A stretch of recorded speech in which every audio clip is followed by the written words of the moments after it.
కీరవాణి అనే గొప్ప ఎవరైతే మ్యూజిక్ డైరెక్టర్ ఉన్నాడో మీ అందరికీ తెలుసు, ఇంటర్నేషనల్ అవార్డీ.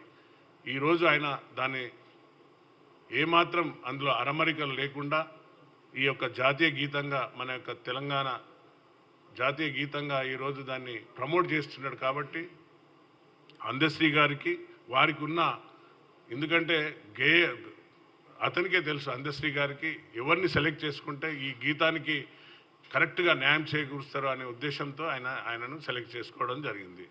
దానిపైన ఈయన కామెంట్ చేస్తున్నాడు. ఒకసారి నువ్వు ఆత్మవిమర్శ చేసుకో. ఆర్ఎస్ ప్రవీణ్ కుమార్, 10 ఏళ్లలో ఉన్నప్పుడు నువ్వు ఏం చేసినావు?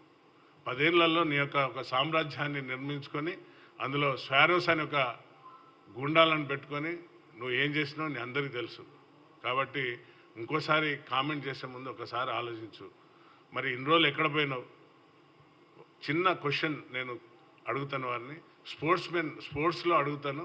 స్పోర్ట్స్లో ఇప్పుడు ఎవరున్నారు? గోపిచంద్, పుల్లెల గోపిచంద్ ఎక్కడ అతను?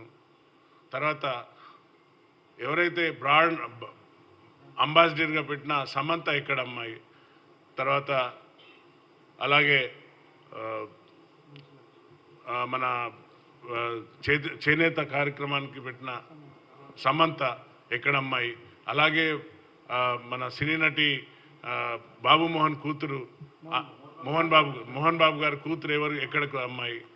ఇవన్నీ గుర్తుకు రాలేదు అప్పుడు వారిని అందరినీ బ్రాండ్ అంబాసిడర్గా పెట్టినప్పుడు, బ్రాండ్ అంబాసిడర్గా పెట్టినప్పుడు. ఈరోజు ఎట్లా మాట్లాడుతున్నావు? తెలంగాణ ఆంధ్ర అని ఎట్లా అంటున్నావు? మరి కేసీఆర్ ఆంధ్రోలకు కాలికి ముళ్ళు గుచ్చుకుంటే పంటితో తీస్తా అన్నాడు. మరి అప్పుడెక్కడ పోయినావు? ఇవాళ గుర్తుకొచ్చిందా? కాబట్టి ఒకసారి మాట్లాడే ముందు ఆలోచించుకో. దళితులారా, ఈయన పచ్చి మోసగాడు.